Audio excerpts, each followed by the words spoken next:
Now, a special presentation, Veterans Voices, honoring those who serve, presented by Valley Remnants and Rolls.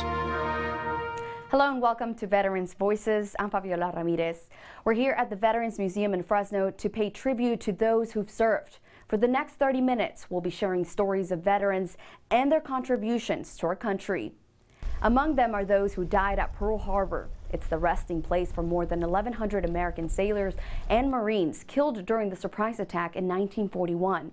And every year, nearly 2 million people visit the USS Arizona Memorial to pay their respects and honor the lives lost. Christine Ueno takes a look at what it takes to maintain this landmark.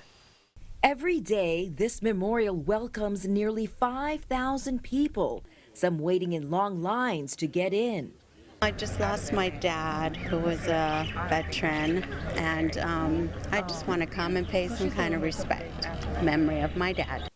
The 184-foot USS Arizona Memorial honors the memory of the crew, as well as other service members and civilians who died during the Japanese attack on Pearl Harbor. To ensure this landmark continues to be preserved, about 40 staff members and numerous volunteers work daily to care for this memorial. When you talk about volunteers, what types of duties do they have? We have volunteers who go out to Louie, and they make sure that the trails are clean so that people can, as we plan to open that facility soon, people can have the ability to go down and navigate those trails. We have volunteers who help with handing out tickets, and then some of them really love to be out on the USS Arizona Memorial itself to provide historical and information about the people who fought and died on Arizona on December 7th. Recently, several large groups of volunteers, including Navy personnel and their families, helped scrub the decks, repaint, and reopen the memorial and dock. It was closed for more than a year due to damage caused by king tides. And together, those 130 or so individuals contribute about $20,000 in labor to the rebeautification effort out at the USS Arizona Memorial. That included painting the entire interior of the memorial and parts of the exterior, removing rust, polishing the stainless steel rub rails and handles out on the memorial. But it's not just large groups helping to maintain the memorial. There are also individuals like Mac Humphrey, you have a reservation, who has been volunteering here for 7 years. You were offered a paid position, but you declined it, and you said you'd rather volunteer instead. Why? because I make enough money as it is to live and enjoy life. Why should I make more? I might as well, I feel better volunteering. And they have a good time, I have a good time. And I can help people, I help people. I want to have a good time here as well as wanting them to have a good time. Manning the memorial doesn't just mean everyday care, but also long-term maintenance. One of the projects on the horizon, a new $4 million dock here at the Visitor Center. Which is really important because, as is well known, the dock at the USS Arizona Memorial, the anchoring system for that was recently replaced. So once we're able to replace that shoreside dock, which is part of the cyclical replacement of that structure, we'll be having 2 brand new docks. Projects like that and staff and volunteers are what's necessary to maintain the memorial, so this landmark and the lives lost are always remembered. For Veterans Voices, I'm Christine Ueno. D-Day. Tens of thousands of Americans, Canadians, British, and French forces faced murderous artillery and gunfire on the shores of Normandy. One of those brave men remembers D-Day from his home in Florida. Patrick Ryan was only an 18-year-old Navy helmsman at the time. Stephen Andrews talked with Ryan, who tells us D-Day filled him with excitement, terror, and courage. Outside Patrick Ryan's Homosassa home are hints of what's inside. Beyond the front door, a proud display of hats, pictures, medals, and a small model of a landing craft similar to those on which this now 94-year-old veteran carried American troops into 6 different invasions. Among them, Sicily, Okinawa, and one 75 years ago, Normandy. We set sail June 5th around midnight. Halfway across the English Channel aboard the Thomas Jefferson, Patrick remembers hearing the thunder of the Allied bombardment. As the shells would hit, they would explode. As they crept closer to destiny that morning, no one slept. Everybody's shaking. You never know what's going to happen, you know? His ship laid anchor off Omaha Beach. And they said, you're going to see thousands of ships. And we did. In the pre-dawn dark, it was time. There was so much time lost trying to load because the damn boats were going like this and these poor guys trying to climb into them. Patrick from Brooklyn says he rarely met the soldiers. His eyes welled a bit at the thought of one. He said, well, I live in Jersey. He said, I wonder if you could do me a favor. And I said, sure. He said, would you give my mother my watch? I never heard if the guy made it. His landing craft loaded with roughly 30 soldiers. The first wave headed to the beach.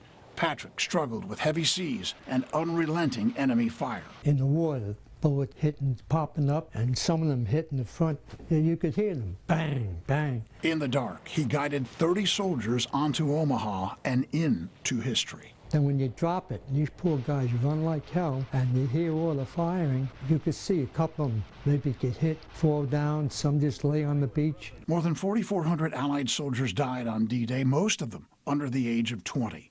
His landing craft empty, Patrick returned to the Thomas Jefferson for more. Guys I knew that were aboard ship with me and that, and some of them got hit and never came back. So that's kind of hard. Unlike many on D-Day, Patrick Ryan made it home. Well, as I say, I was very lucky. I thank God for that. I don't know what else to tell you. That's enough. Thank you. For Veterans Voices, I'm Steve Andrews. Next on Veterans Voices, a chance to talk to someone who is living history. Stephen Lewis is perhaps the last living Buffalo soldier. We'll hear his story and the moment that changed his life forever. And one of the stories behind what may be the best kept secret in Virginia, the Army's Transportation Museum.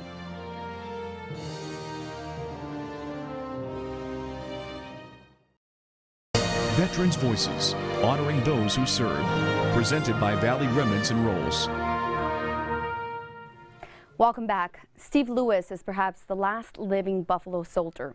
At 97 years old, he remembers very specific details of his time in the military, his time in college, and exactly where he was the day the Japanese bombed Pearl Harbor. Rob Carter has his story.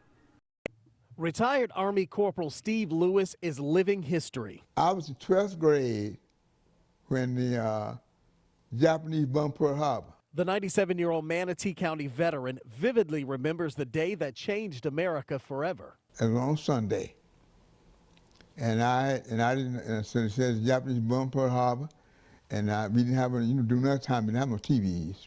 We had a radio. Although after Pearl Harbor, Lewis enrolled at Florida A&M College in Tallahassee, now FAMU. A country at war meant studies took a back seat. Every man in college had to be in the enlisted reserve corps.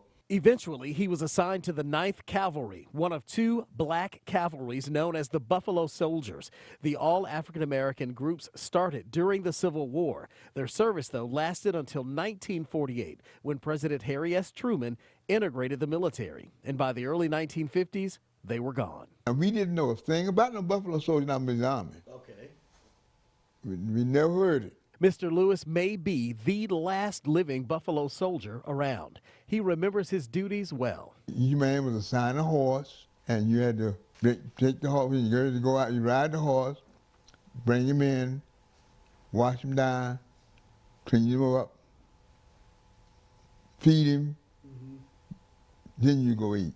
Ralph Barnett is putting together a documentary about the Buffalo Soldiers. In spite of the huge swath of American history that they cover and their importance in American history, the story has never really been told. Mr. Lewis is going to be a big part of that film. They don't give it the publicity it needs. For Veterans Voices, I'm Rod Carter. One of the best kept secrets in Virginia is the Army's Transportation Museum. There are dozens of neat old Army vehicles housed there, but more importantly, there are stories behind them and the people to tell them. Don Roberts introduces us to a World War II veteran who did some pretty special things while piloting boats for the Army. Well, I was drafted Yeah, working on the farm with my father. Former Army Chief Warrant Officer 3 John Gregg remembers details from 74 years ago as if it were yesterday. In 1945, the Army drafted Gregg while in high school in the no-traffic light town of Wilmar, Arkansas. Less than a year later, he was 8,000 miles away in the Philippines, serving in the Army's nearly all-black 24th Infantry Regiment. There were about 300 colored troops, which was how they were referred to back then. Gregg piloted duck boats, the Army's version of a floating truck in the Korean War. It was seeing land going, easy on gas, 2.5-ton GMC engine, very powerful. It powered the 6 engines. Gregg remembers getting shot at while crossing a river. The enemy opened up on us with small arm fire from the beach. Well, thanks to the infantry we was carrying, so they opened up with their weapons from our ducks. And we got one duck hit pretty bad. One time Gregg had a chance to fire back, but in a rather unusual situation. They were 3 miles from the front line. And in the well decks of these vessels, they took howitzers and brought them to the shore. One of the ducks had a crane in it. They offloaded the howitzers, loaded them up with ammo, swiveled them around, and started firing. It was that close. And I mean, it's pretty amazing. In 1966, Gregg completed Warrant Officer School, becoming the first black deck warrant officer and captain of an Army landing craft utility boat. And we had 12 U-boats, 12 Army captains. I'm the only black, 15-man crew, all white. The good men, and I found out later that I knew my job, and now they worked hard. They'd do anything for me. Gregg says the biggest Army ship he captained was a 300-foot fuel tanker. And ironically, one of his fondest memories is of helping another 300-foot ship, a Coast Guard vessel that ran aground in the James River. I got my tow line on him, was able to pull him off the mud flat, towed him to Fort Houston. The base commander was very happy that the Army had to rescue the Coast Guard. Even with the Gregg is still in the rescuing business. He's helping promote Army Transportation Museum efforts to preserve these decades-old machines. You hear all of that extra noise? That's rain hitting the top of this rail pavilion. This shelter was built in 2012 and is protecting all of these outdoor vehicles. Now, the Army Transportation Museum is hoping to build a similar facility to protect all of its outdoor boats. It's going to cost about $1 million. During retirement, Gregg and his wife Ann ran a daycare and school in Hampton. They raised 3 children. And now at 92, Chief Warrant Officer 3 John Gregg looks back. Well, I had a wonderful ride. I had good days and bad days, more good than bad. For Veterans Voices, I'm Don Roberts. Next on Veterans Voices, we take you to a bakery helping veterans with the recipe for success as they get back into civilian life. Veterans Voices, honoring those who serve. Presented by Valley Remnants and Rolls. The transition from military to civilian life is challenging for many veterans. Anna Warnicki shows us a bakery in Washington, D.C. that's working to ease that transition one scone at a time. It was a lot, and it shook my system. Kim DeFiore says when she returned home from Afghanistan, she was facing a more personal battle. I had a couple suicide attempts while I was at the Pentagon. After 9 years in the military, she knew it was time to leave. I had PTSD, I had some traumatic brain injuries, my migraines were more frequent, and so I was like, I don't know if I can go to the conventional workforce. That's when Kim and her service dog Thor enrolled in Dogtag. Dogtag is a nonprofit bakery in the heart of Washington, D.C.'s Georgetown neighborhood, serving more than just scones. What we've created here is really this living business school. Dogtag CEO Megan Ogilvie says their mission is to provide a recipe for success for veterans transitioning into the civilian workforce. We recruit veterans that have service-connected disabilities, military spouses, and military caregivers. They come into our fellowship program for 5 months. Every week, the veterans spend 6 hours in the bakery and 6 hours in the classroom. They go through tests and papers and presentations to earn and graduate with a certificate in business administration from Georgetown. When you're finally ready to take that uniform off, all you know is the military. According to the Defense Department, more than 250,000 service members leave the military each year. Christopher Plamp with Hire Heroes says many of them need employment assistance. They have never made a resume. They've never interviewed for a job. They don't even understand the skills that they gained while they were in the military. That need never goes away. Plamp says Hire Heroes is an online platform that helps thousands of veterans across the country jumpstart their job search. All of our services are done virtually. They're done over the phone, over the computer, over text or Skype, whatever is the best way to talk to the veteran or military spouse. I mean, starting a business and you have no expertise in business, it's hard. DeFiore graduated from Dogtag in 2018 and launched her own nonprofit. We founded Badges United Foundation, dedicated to boosting overall wellness of first responders and their significant others. She's a success in a variety of ways, but mostly because she's found her voice and she's found a way to serve again. For Veterans Voices in Washington, I'm Anna Warnicki. A Navy veteran has taken her military skills and applied them to running her own business. As a woman and a veteran, she's seen as an anomaly, and that is something she hopes to change. Marielena Bolares shares her story of determination and persistence. There's something about a coffee shop that pulls you in. Here at Sweet Beans, it's the smiles you'll see behind the counter. Okay, I'm so sorry, we're just talking. This coffee shop is Mallory Ruggs' passion project, but first it was an idea. 10 years ago, she worked as a barista when her husband first enlisted in the Army. I just figured out what I want to do for the rest of my life. But first, she felt called to serve and joined the Navy in 2012. I was a fire controlman, I was a spy technician. That's when she met her friend, Heather Amadeo. Her husband and I had the same job. Their families became close, the military moving them apart and then bringing them both to Norfolk in 2017. Mallory finished her enlistment, but still works on base as an instructor. The two women got to work on their coffee shop. It would be endless nights of just working on the business plan, working on what we needed to sell, how we were going to sell it, and it was just hair pulling sometimes. But finally, they got a loan and they found this spot not far from NASA Langley. They opened in May and already have loyal customers, some who are surprised to learn that the shop is owned by two women, one who's a veteran. I understand why there is a stereotype. However, I look forward to being able to break that stereotype. Mallory and Heather are determined to help other women, giving them advice on how to start their own businesses, paying it forward. It's a very empowering feeling knowing that we were able to help somebody else make their dream come true. Using their training, their story, and their voices to inspire female veterans and beyond. For Veterans Voices, I'm Marielena Bolares. Next on Veterans Voices, meet Lucky Louie, how the Fresno rescue dog is making friends with veterans across the country. Veterans Voices, honoring those who serve. Presented by Valley Remnants and Rolls. Many veterans often find themselves isolated. Amy Simpson introduces us to a Virginia man dedicated to bringing vets a sense of community. Tucked in a quiet neighborhood just south of Richmond, Virginia. This home is part of James Howard's new normal. What kind of fish are in the water here? They got bass, catfish, crappie, a little bit of everything. No swimming in this water. The retired Army Ranger, wounded by shrapnel, surviving explosions in Iraq.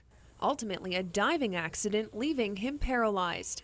It's been a long road. I've been in a wheelchair for 10 plus years now. Howard served multiple tours overseas, and now he serves others who have served. Each month for the past 5 years, hosting a disabled veterans retreat with his nonprofit, Veterans and Athletes United. Where we can bring lots of veterans out from the VA, polytrauma, spinal cord injury, long-term living care, and just get a day away from the hospital. Howard has spent years renovating his home to make it accessible, widening doors to fit his chair, adding an elevator out back, even landscaping multiple paths down to the water below. And there's some challenges too, which is great. You know, if you're new to a wheelchair, just kind of test your confidence levels and things like that. After his injuries, Howard says a sense of community helped him push forward. Being around others and seeing how they may do things. You know, I don't have any hand function, but I find ways to pick up cups or you know, do different things, close doors, and it's the little things you pick up on and you learn from others that I think are most important here. At these monthly retreats, they eat,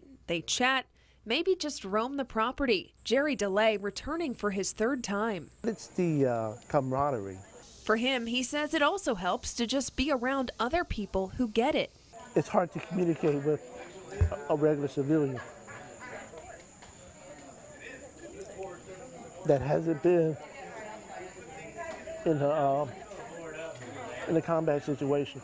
Among the group, stroke survivors, those recovering from a traumatic brain injury, some new to wheelchairs, each story unique, and a reminder that not all wounds are visible. The common thread, they all wore a military uniform. When I get out, it's always a joy, you know, to see life. This retreat is Eunice Norman's second time out of the hospital in weeks. She served 4 years in the Army 4 decades ago, now receiving treatment at Richmond's McGuire VA Medical Center. You have to have ambition to go where you want to go, you know, because it's easy to get stuck in a chair if you give up on your dream of walking again. Working to recover or learning a new normal. In every chaos, there's also opportunity. Opportunity this combat veteran has seized at each fork in the road. Really help you see that, you know, life's not over. You can continue to move forward and make the best of things and really just, you know, continue to do what you did before, just kind of do it in a different way. For Veterans Voices, I'm Amy Simpson. A Fresno rescue dog is going coast to coast helping veterans. Lucky Louie was rescued from Fresno Humane Animal Services last year. AJ Cotter reports he's been on the road 6 months, visiting VA hospitals across the country. There you go, bud. Josh Hart's sidecar has the perfect sidekick. 4-year-old Lucky Louie, rescued from Fresno Humane Animal Services last year.